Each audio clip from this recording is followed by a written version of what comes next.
Welcome to Built to Finish. I'm your host, Stephen Pivnik.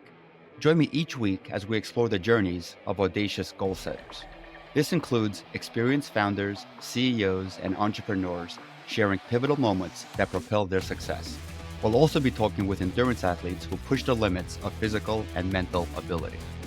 This show is brought to you by Acresis, offering tailored, high-impact advisory services to help founders get to their finish line with a strategic acquisition or majority investor recapitalization. Let's get started. Welcome back to another episode of the Built to Finish podcast. Today's guest is a pioneer in tech-fueled business transformation, specializing in AI and intelligent automation to reshape workflow in complex global environments. He is a visionary servant leader, deeply committed to creating maximum positive impact. With extensive experience leading enterprise transformations across 5 industries and operating in over 70 countries, he blends practical expertise in advanced technologies, operating model transformation, and business strategy to drive significant improvements. His relentless focus on helping companies thrive in an increasingly digital world. He is the global head of transformation at Chazey Partners.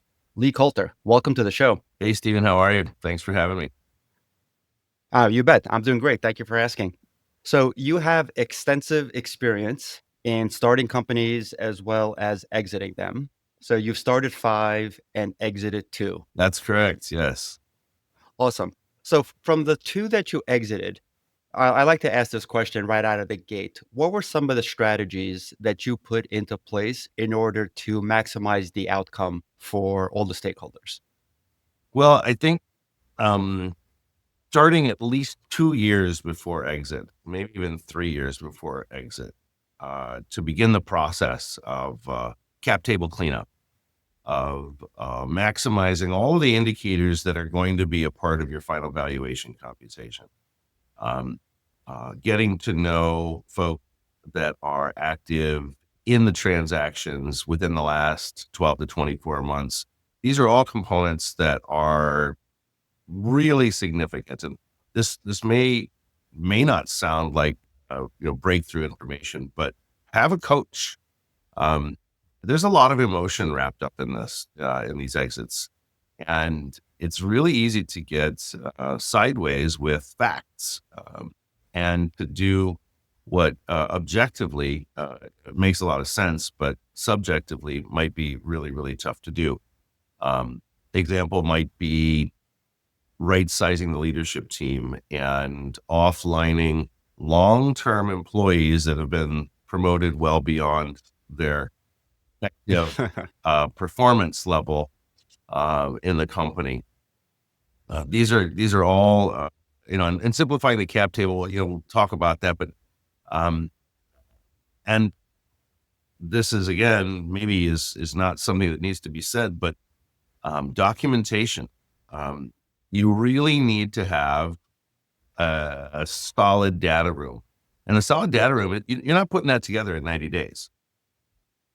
One of the things that when you're going through an exit that people are valuing you on is your ability to make a plan, and execute to the plan.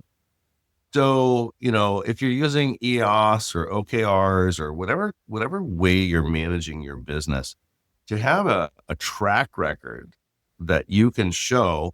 So when you're selling and you're getting a value, you're putting a prospective looking statement into the future, right? So you're saying, here's what my growth is going to be, and here's why I think the growth is going to be this, and here's what I think our EBITDA and net income is going to look like.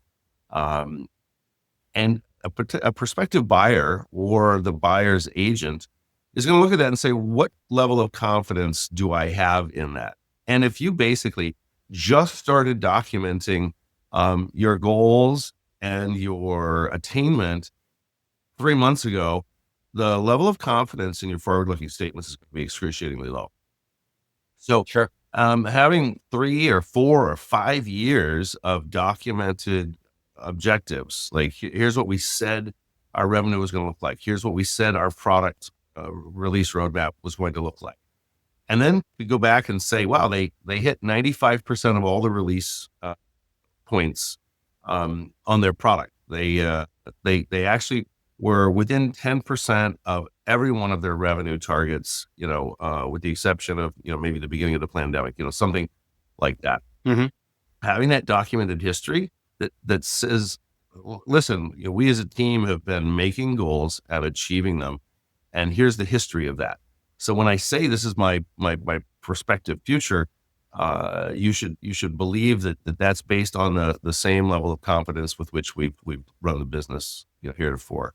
Those are all some really key indicators, and the documentation is one, of course, where a lot of young companies really fall down. I couldn't agree more. One of my favorite sayings is always be closing. And always be closing typically refers to business deals, which is also a high requirement.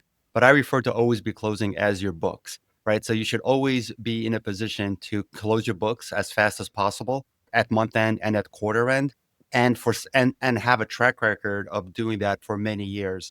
And to your point, it's really going to significantly raise the perception that a potential buyer has if they see that type of corporate governance and diligence within the organization. So with your two exits, were they both to strategics or to financials or one of each? Both to strategics in the end, and one of them, I don't know, Stephen. We go through things in our life, and this is what I call the $2 million MBA. Uh, so to set the stage for this one, I had put my Series B book on the street, March 9th of 2020. Okay. So let's see what happened on like March 19th of 2020. Um, The world the world the shut world down. shut down. And guess what? I'm running a business which relies on bagels, conference rooms, steak, martinis, golf courses. And this is how enterprise services Sure. are sold. Hmm. And uh, we were greeted within 30 days with pretty much everyone in our pipeline said, you know what? Don't, you can't come see us.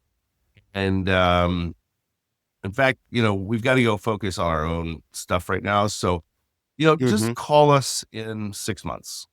Right. And let's see how things are going in 6 months. Um, and we had, before we put the Series B on the street, um, we'd been courting some investors, and similarly, what we heard from the investors is, you guys are in enterprise software and services, and everything that we just are able to see says that that's going to get horribly disrupted through what's coming and about to come. And so they likewise said, hey, you know what, just send us your financials every month and we'll talk to you in January. When the dust settles. Right. Which of course there was flatten the curve one and flatten the curve two, and then shut the world down and all that kind of stuff. Uh, and I said, I was with my partner, and we literally, this was the meeting in which I had a bottle of champagne off camera, right? So we had got, the documents were circulated, everything was ready to go. Literally everything was ready to go. And so he and I had champagne off to the side, and we get on the call 7 o'clock at night, and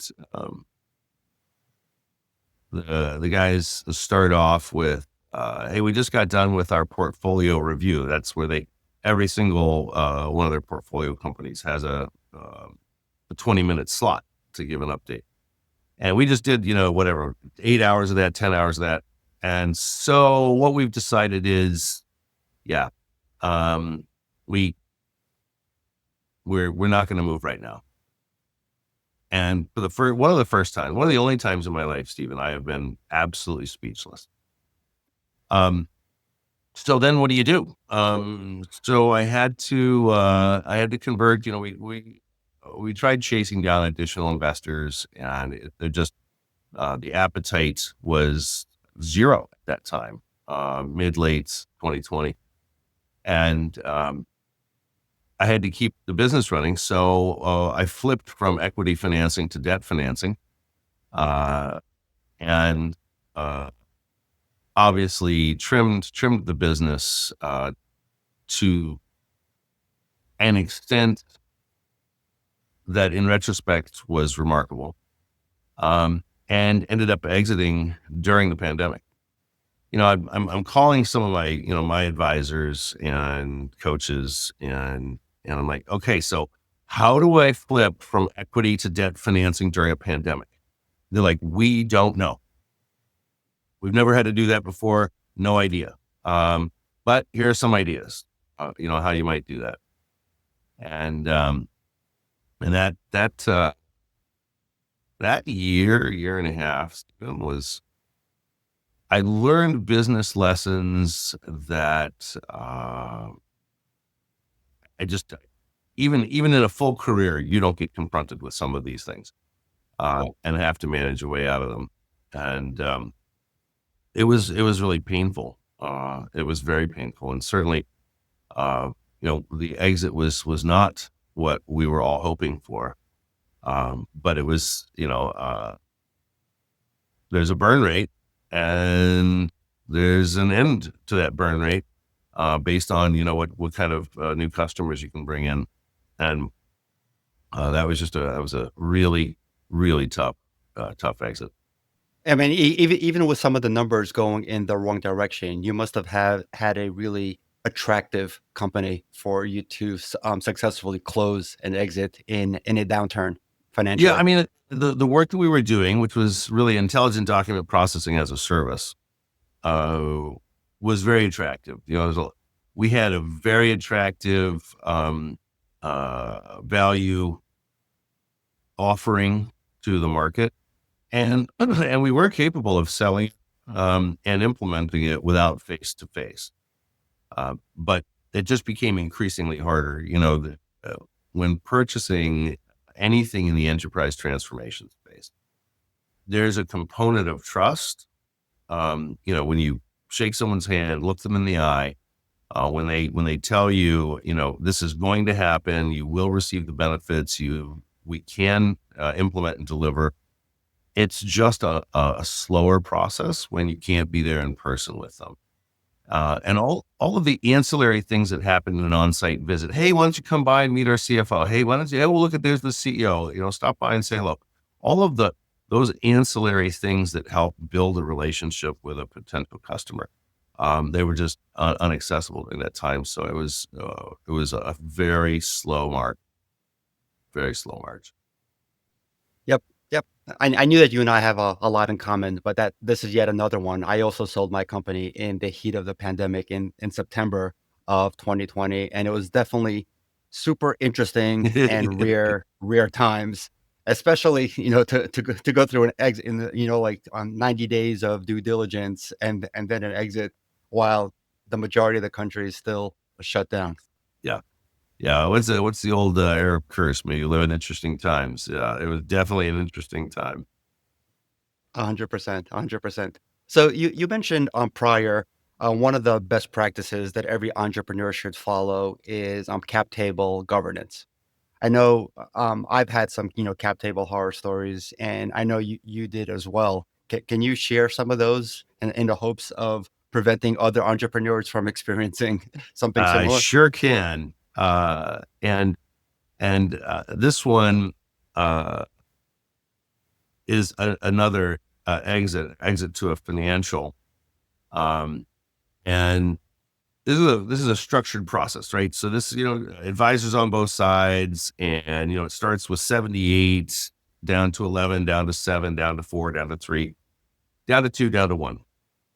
So we've Hmm. gone through the whole process, and we have our data room, and we're sending documents back and forth, and this is a business um, that had uh, distinctly different phases of its growth. And its early phases, there was, we'll just call it poor hygiene. in Hmm. terms of how equity was being handled, how it was defined, the documents of grants, the documents of assignments, whole bunch of things that were started off very much in the in the very beginning. As you're growing up as a company, you'll have interactions in which I call it the barter economy, right? So somebody agrees to do something for your company and you float them some equity, right? So they're with you, right? Their compensation is on the come line Hmm. with you, which is great. Fantastic. I fully endorse that sort of building in the early days of building a company. However, There's always a there's a but. huge but on this one, and that gets back to documentation. So we are 40 days from closing the transaction, and word gets out that this transaction is happening, and 7 people show up, and they all say, "Oh, this is exciting. I can't wait to get my share." Oh Yeah, boy. yeah. And Seven people with cap in hand saying, "Hey, remember that little agreement we had? Probably over a napkin or over a beer." yes, remember that email you sent me? Yes, remember this, remember that. Um, and so this came to the awareness of the buyer's agent and then hence the buyer. And it was non-trivial. So the claims that were outstanding, if we took them strictly at face value, was 17% of the company. 17%. Wow. 17%, right? So, and these were deals that go back to the first 3 or 4 years of the company. When, as you and I both know, you're super scrappy at that time, right? You're really doing whatever it takes to get your company to grow and for the taproot to sink. Um, and so enough time had elapsed that there were few people around that actually had been a part of the conversations with these people, various folks. They represented like 2 or 3, maybe 4 different parties, and um, so then uh, it became a really huge deal because the buyer was like, "This is a violation. You didn't disclose this. You didn't disclose that this was out there." Um, and we're really, really unhappy with you. And so, on the other side, there is an absolute panic in an attempt to try to recreate the circumstances under which that equity was granted. And the statement was that that had been discharged, that all of that equity, all those equity claims were invalid. So from your perspective, from the seller's perspective, you were trying to claim that those were invalid claims Correct. to that equity. Okay. They were invalid claims and that they had all been discharged at various points. However, um, finding documentation to that effect was really hard. And and so the buyer basically just said, the deal's off, right? Just this is too big a violation of trust. Uh, I realize we've been dancing for a year. We basically have almost celebrated consummating this deal, but the deal's off. And there's another freak out on the seller side, and it's what can we do, right? What can we do to resuscitate this deal? And uh, I'll cut to the chase here just to save time, but the teeth gnashing and hand wringing and creative idea generating. In the end, what happened was the the seller had to retain all risk related to those equity holders. So basically, everything related to them was held in a separate account. and that was not a part of the deal. So those liabilities, which seller was saying that those were not liabilities, buyer was saying, well, our legal review says those are liabilities, and we don't want anything to do with those. They also took that opportunity to change the purchase price. Oh boy, so they repriced the deal as a result. That's a really expensive Really mistake. expensive mistake. We're talking 20% reprice. Whoa. 20% reprice. Ouch. Yeah, ouch. And they also took some terms off the table that had been negotiated.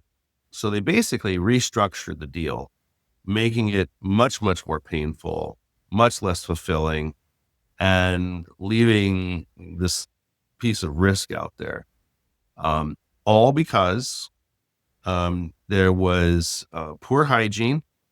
If it was my decision and I had been in a position to advise the people making these decisions on whether or not to disclose to the buyer that these claims were sitting out there, because upon deeper investigation, apparently this wasn't as unknown as it had been initially represented. There was some knowledge that there were some claims out there. It was the cost for that mistake of thinking that this would just kind of go away. We've got it. It's handled, was absolutely the wrong way to go. And I would just advise anybody that full disclosure, early and often, for anything that might come up later in the deal, is absolutely essential. The deal was, it was actually taken off the table, and then the reprice and new terms, much less fulfilling exit.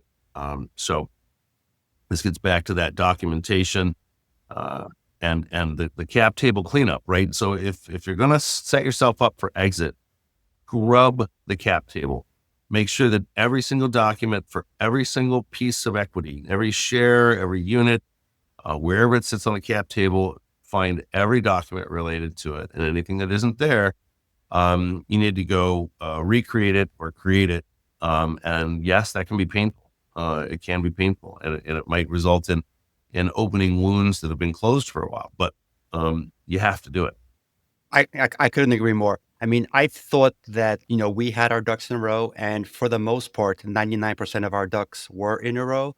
But like you said, people come out of the woodwork with cap in hand. I had forgotten that upon termination of a couple of, or separation with a couple of key employees, out of, the generosity in my heart, I let them keep their stock options for 3 years post um, ter- um, post termination with the company. And I just completely forgot about those agreements. And once the deal was announced, I get a couple of emails saying, "Hey, Steven, congratulations. What an incredible opportunity. I'm so happy for you.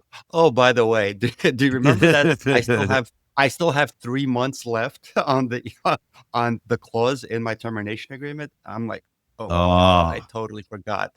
So those were, several, a couple, six-figure gotchas, but fortunately it was, post deal, and that came out of my pocket, and it didn't harm the deal. But I can't tell you how many people I speak with that have, similar cap table issues. And all of these issues are so preventable as long as, like you said, you just, you rack your brain and you scrape it as much as possible and go back to that memory bank of what happened in the first year of business when you promised somebody 1% of your company in return for their services because you couldn't pay them. right. And often these deals are made under duress, under pressure, high intensity situations. Oftentimes they're handshakes or an email from the CEO to another person. Um, may or may not be followed up with document hygiene. And almost never is there a lawyer looking into these things and saying, yeah, you can promise those terms. Hmm. Because now when you're analyzing your waterfall, there are disputes about where somebody falls in the waterfall based on the nature and timing of when they receive equity. Um, Sure. and the comment you made about act like you're closing every month. Um, Hmm. I would say at least twice a year, but preferably every quarter close. Act like you're consummating a transaction to sell the business, um, Right. and maintain that data room. And I've talked to some folks over the years, um, who are who are they got approached by somebody to sell their business, and they tell me that they're going to have it sold in 4 months. I'm like, no, you're not. No, you're not. It's going to take you 2 years. And they're like, no, no, no, no, no, no, no. I'm like, do you have a data room? Um, oh yeah, we got a great. Okay, well, has it gone through due diligence ever before with, 6 lawyers and a forensic accountant? Well, no. Yeah. They put that timeline out there, and it's interesting because if you just adopt a level of discipline and hygiene on your books, then it's really, I mean, it's still going to hurt. That proctology exam still hurts. It's still not fun, but they're not going to find anything that you don't already know that's there. Exactly. It's just gonna go so much smoother, and the perception from a prospective buyer of the response to a data request being, here's the user ID and password to the data room, like right now, real time, versus, okay, give us a little bit of time to get back to you. And it's never a little bit of time. It's going to be 30 days if you're lucky, versus again, having that hygiene in place where you're literally just giving them access. You're going to get a lot of like incredible, good reaction saying, "Oh my god, wow, these guys really are buttoned up." And this gets into the trust factor based on all of your prospective statements. So, an advisor may have seen two, three, four, 500 transactions. An experienced buyer may have had 100 transactions through. They develop an inherent sense of the level of trustworthiness of a management team. And the example that you just laid out there, which is, hey, can we see? Um, and the response is, here's user ID and password to the data room that has that, and here's the folder location. Versus, I'll get back to you, and then 30 days later they have to ask you again, and 30 days later they have to ask you again, and you're having to recreate stuff and put it in a data room. That erodes trust and confidence, which will show up in the pricing of the deal. It will be a factor. 100%, 100%. So, speaking of the deal, with this last exit that you mentioned to a strategic, how much integration planning did you go through, and how much of the plan actually came through fruition once you became part of the bigger company? Yeah. Well, I think Mike Tyson's is famous for saying everybody's got a plan until you get punched in the mouth. Oh boy. So I've heard that statement a lot of times, but I've never heard that in reference to merger and acquisition integration planning. So I can't wait to hear this one. well, and this one was during the pandemic. So uh, all of the things that you would say would be normal and typical uh, were they had to be changed up, if you will. So I guess if I were to, I would say the planning it was a solid 90 days worth of planning, and the planning envisioned a 12-month window um, of entry into the strategic and what that would mean, um, and what that meant for customers. That was probably the one that um, needed a little bit more attention. I mean, it's pretty Hmm. clear from an employee perspective. Okay, here's here's my offer. Take it or leave it, or I'm assigning contracts. Depends on the nature of the employment contracts you have. Um, and I would say that probably by the time it was done, 70% of the plan was executed. So 30% of it was just thrown out the window. And interestingly, some of that was directly correlated to earnouts. So I literally am waiting for a K1, a final K1. This is 2025. So it's been over 4 years. And the the final wrap up of matters necessary to prove final earnout components is still being contested because, well, we didn't plan as well as we should, and I'm gonna keep beating this horse because it's not dead. And document hygiene, document hygiene, document hygiene. Uh, when you have a verbal conversation, send a confirmation email. Here's what I heard last night. Mhm. Does this, summarize the essence of our conversation? Is it okay if I send an MOU, a memo of understanding, just to clarify that, and we'll capture that and put that in the data room. Is that okay? Um, these are these are reasonable and appropriate actions to take when things are Sure. happening verbally. It feels like, it kind of feels like um, you're being overly non-trusting. Um, but there's a reason, there's a need to be not necessarily non-trusting, but to be validating things that you're told. No, 100%. I don't think there's anything wrong with just, communicating that you wanna document, what was discussed so that there's absolutely no opportunity for, disagreement in the future. Yeah. And disagreements, particularly in transactions, people disappear. I'll use the Mhm. positive version of this, but ask yourself the question, because I actually say this quite frequently myself. If you and I were run over by a bus tomorrow, the positive version of that is if you and I won the lottery tomorrow, um, but basically, if we were no longer available to say, yeah, this is what we discussed and this is what we agreed to, um, all of those people that had to pick up the pieces around us uh, would have a terrible time trying to do this, and it would cause consternation, it would cause friction, and it's so easily avoidable. So having that, and founders are not typically the kind. There are exceptions, but by and large, founders are not big on, hey, let's document that. Let's make sure the hygiene's is solid, to support our cap table. These are not things your CFO, maybe. Um, if you happen to have a chief legal officer, fantastic. But Founders are much more, excited about moving on to the next shiny object, yes, and present company included. yes, exactly.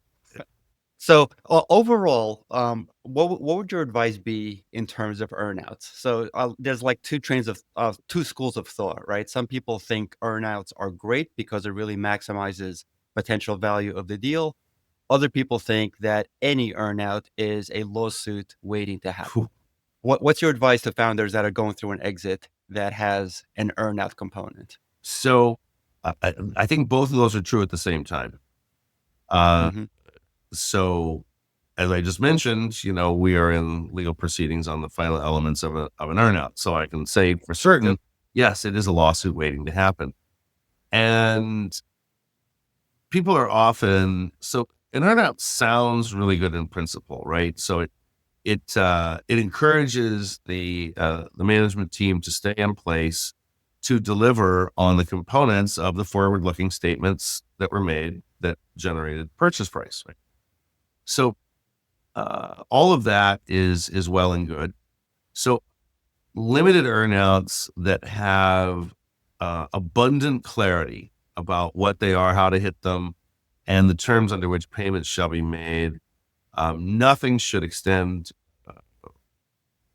beyond the end of the current fiscal year or calendar year, right? So, um, yeah, I would discourage anybody from looking at long term earnouts or second year earnouts.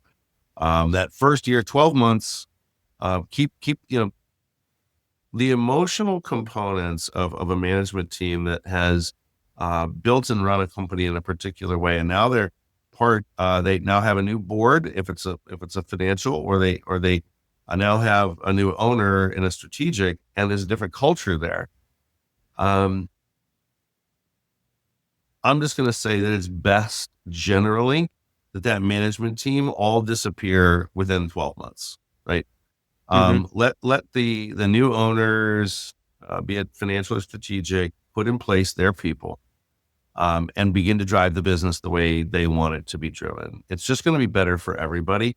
So I think the Sure. cleaner that you can make the exit and the faster that it releases the management team to be able to move on and allow the new owner to put their thumbprint on it. And I don't think there's anything wrong with that, by the way. I think a new owner wants to feel like they have their people in it, their people running.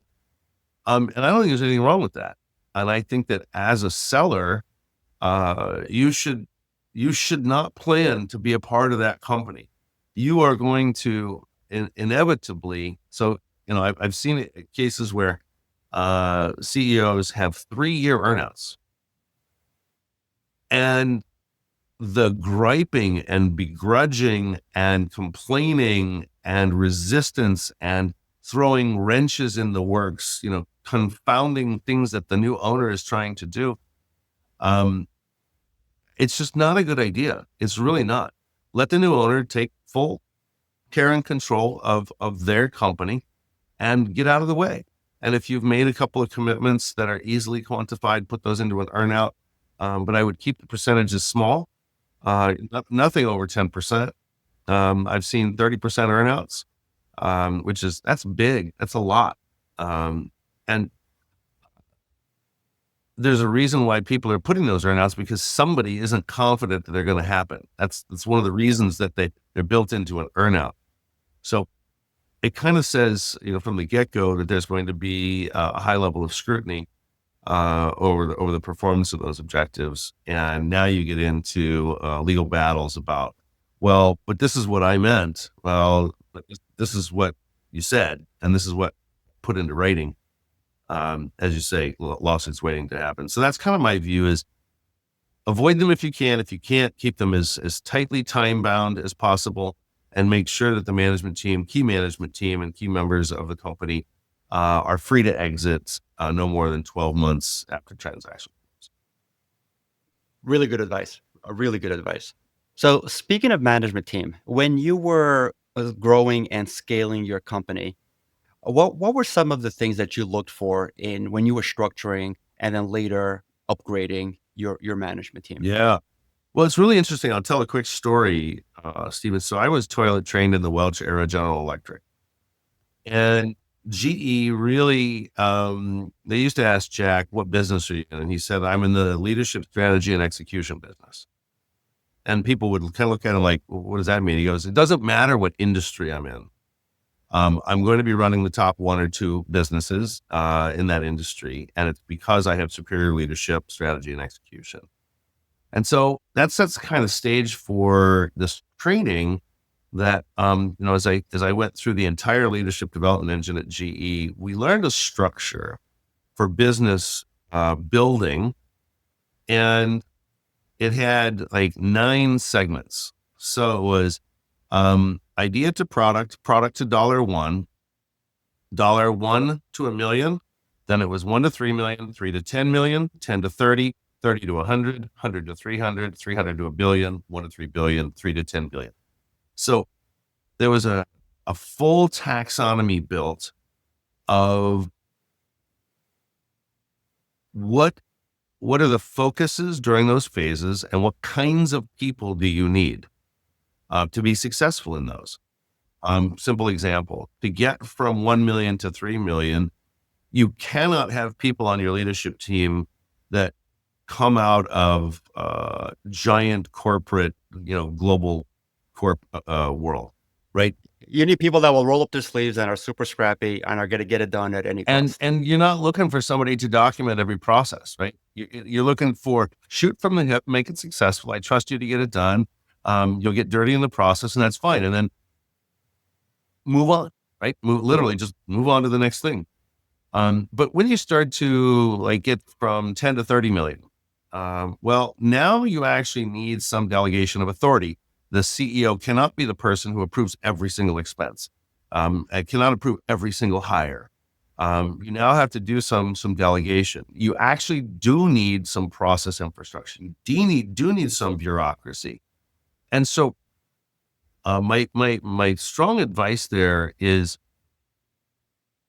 the management team and rebuilding the management team every 21 months, 18 to 21 months is going to be essential, because somebody that was good in the 3 to 10 million growth probably has few skills in the 30 to 100 million growth range. Like a lot of talent out there is very good at a particular phase. Like there are people that are really good at founding and getting to, first $1 million, right? And all the stuff that needs to happen in there in order to get that to happen. They're going to be useless to you, when you're going from 100 to 300 million, literally useless. Their skill sets don't apply. They will be destructive. There will be a poor fit, shall we say, with the things that are important to the next level of scaling. So one of the things that is really poorly done by founders, let me say this aloud, like really poorly done by founders, is Everybody, please listen in. yes, they don't have the conversation with their management team about the very thing I just said, about the fact that that each of us brings a set of skills and capabilities to certain phases of growth. And that we are going to, as a group, be honest about ourselves. We're also going to be honest as we assess each member of the team about where are their strengths and kind of what is the sunset on the utility for the phase of growth that the company is going through currently or is facing next. And we're going to make changes to do that. So connected to that, the founder is usually the biggest problem, right? The founder needs to go be chief product officer, chief customer officer, chief technology officer. That's usually the founder needs to sideline themselves because they are typically not very good CEOs. And when I say typically, it's extremely rare when a founder is a good CEO. So recognizing that you need to step aside and bring in a professional manager that's actually familiar with the things that need to happen during your growth phase, the phase that you're in and the one that you're facing.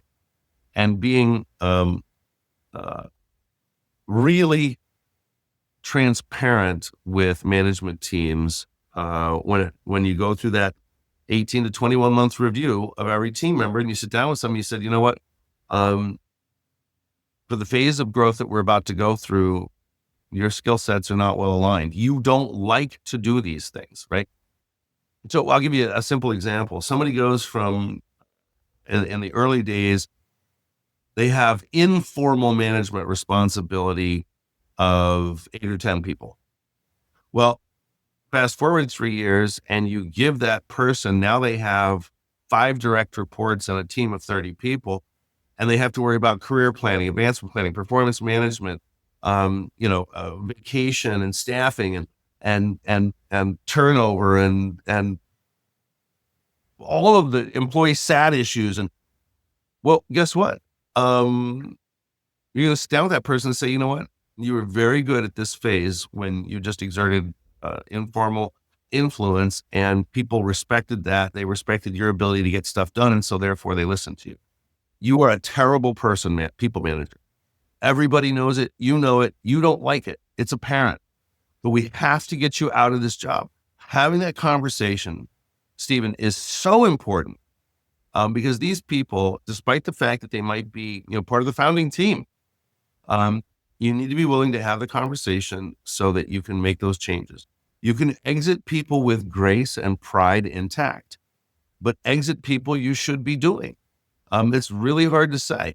But if you don't have a place where the kind of behavior that early founding teams exhibit, if there's no place left in the business where that behavior has a constructive value, then you got to exit those people and, give them a lot of runway, give them a year's worth of runway, become their biggest advocate and helping to get them their next job. Be super praiseworthy of their accomplishments and contributions. Be all of those things. But one thing, don't be putting your head in the sand and ignoring the fact that you have people that have been promoted 6 times too many. And, they started as, like the person that was taking customer service calls. And now They're, the SVP of service operations, right? Well, person started with literally a whiteboard and Post-it notes, right? And they have no penchant for implementing CRM and, root cause analysis and corrective action. And, anyway, you get my point. It's really to take a very, very honest look at your management team and be sure to be bringing in the kind of talent that's appropriate to your phase. I love it. This is fantastic, fantastic advice for founders. Well, the last 40 minutes or so has been a masterclass on proper document hygiene, cap table governance, and management team evolution. A ton of great advice by somebody that has obviously been there and done that several times. So thank you for all of that, Lee. Tell me a little bit about Chazey Partners and what exactly do you do there as global head of transformation? My world has been, so if you look at my career, 7 industries, I've worn 4 or 5 CXO titles, been all over the world. Um, if you just take one peek under the covers, I have been a transformation guy my whole career. And I build stuff and turn stuff around, which is basically just Mhm. building, well, there's something that already exists.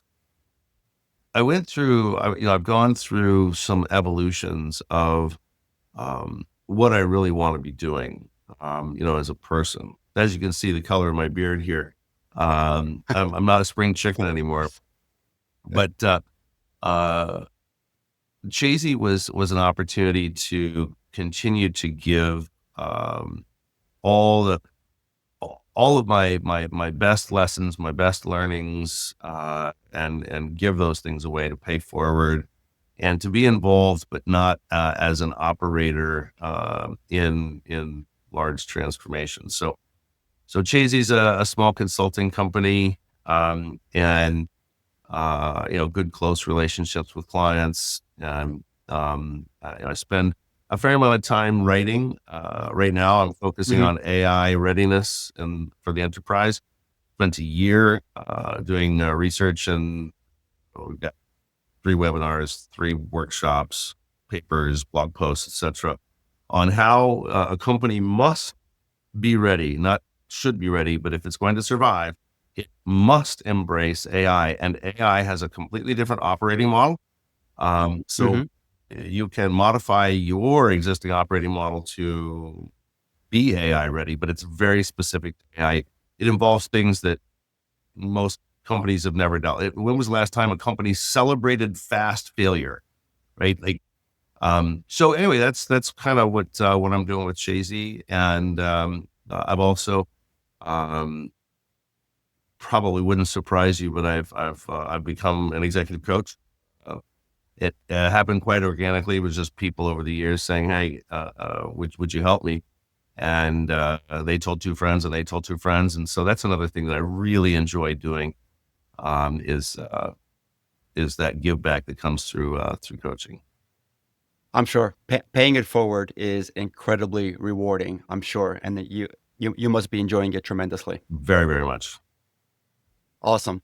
Lee, you have provided incredible guidance and advice to entrepreneurs and founders of companies that'll really significantly help them continue to grow and scale and prepare their businesses for exit.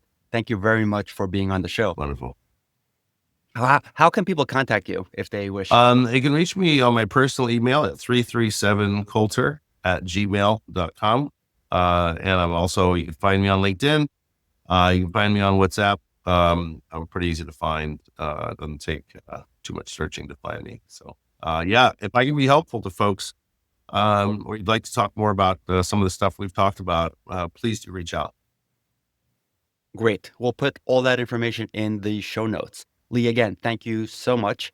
And thank you, everybody, for tuning in to this episode of Built to Finish. If you found this episode helpful, please do subscribe and like the episode. And if you think the information shared here today from Lee would be beneficial to anybody, please do forward this episode to them.